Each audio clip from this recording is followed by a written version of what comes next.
So, Glitch 6 is happening this weekend, and in Smash Ultimate, Esam particularly has been hyping up Yoshi as a character, and a lot of Yoshi mains have really been pushing the meta from a character that was sort of a decent mid-tier, who's now much more high-tier, contending for top-tier. Now, one such person pushing the Yoshi meta is Squerk, and as seen in this game, Squerk actually takes the set from Esam 2-0 in a pretty convincing fashion. And I really hadn't seen a lot of super successful Yoshi play, and Yoshi sort of was my main in Smash 4 before I picked up Bayo, and is still a character that I really love to watch, so I want to break down exactly how Squerk was able to beat Esam in this set. Every important set, I believe, the pace is set right at the beginning of it.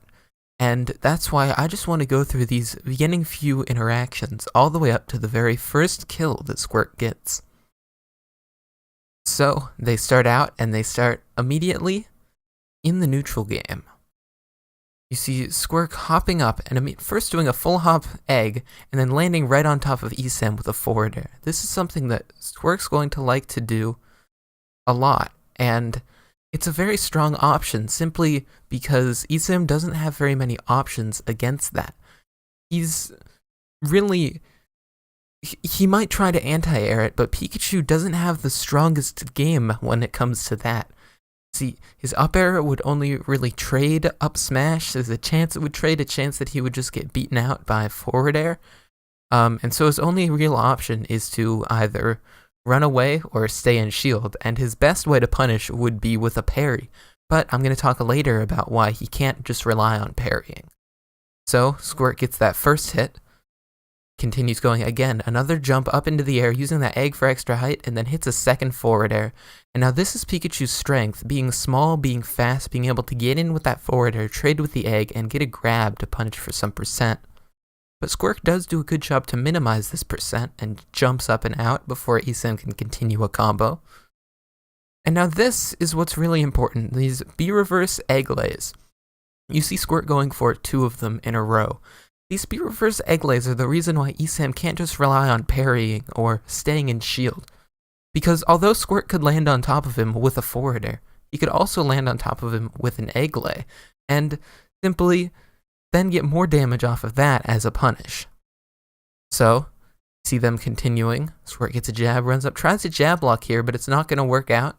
Esam smartly techs, and Squirk just continuing with these full hop forward airs, till finally hits an up air, goes for a second one, and this is a very strong aspect of Yoshi's kit, is just to be able to frame trap, to force Esam to air dodge, and then before he can land, hitting him off stage with a forward air. Squirk pressures off stage, and Esam goes right to ledge, and what Squirk does here is very smart. Squirk short hop, fast fall forward airs. Now in Ultimate, there's less landing lag on forward air, so Squirk's able to do this without being worried that Esam's going to go for an option that could punish him for this, because he can very quickly shield or do a tilt after landing with this. And so, Esam decides to drop off of a ledge, exactly what Squirk was covering with the forward air, and is dunked right into the blast zone.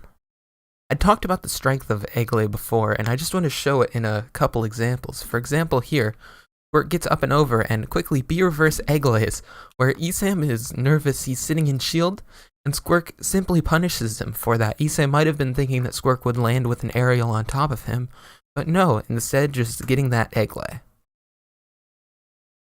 Of course, egg lay is not always going to work. For example here, Squirk goes for a nair on shield and tries to reverse egg lay, but Esam is smart enough to adapt to this. That's why Squirk can't be one-dimensional in any of his gameplay. He has to mix up these aerials and egg lays, because as soon as Esam begins to expect it, he spot dodges it and gets some percentage off of that punish. Of course, it's not just with full hop aerials and short hop aerials at ledge for these early kills that Squirk wins the game. No, it's using a lot of Yoshi's strongest tools. For example here, Squirk's running forward and goes for a nair on the shield and crosses up, which is one of Yoshi's best tools, and then goes for a forward tilt as well. Of course, Esam is a very strong player and is able to recognize this and punish it, but it's a good way to punish anyone who tries to always go for grabs out of shield. As well as this, to secure the final kill, Squerk gets a forward tilt, goes up, and goes for that, and this is probably Yoshi's strongest tool, is his ability to frame trap. He forces Esam to air dodge, lands on the stage, and covers where he's going to go with an up smash to take the first game. So I want to leave you guys off with one final little bit of Yoshi matchup knowledge. This might be something that you know from Smash 4, but as Yoshi, in this situation, he jabs him onto that platform and Esam misses his tech. And at this point, Squerk's going to want to try and punish that. And so he begins to run up under this platform. And he starts charging an up smash. And here, Esam has to choose an option, and Esam tries to predict that Squerk's going to come near him. And so he begins to get up attack. And Squerk just holds this up smash.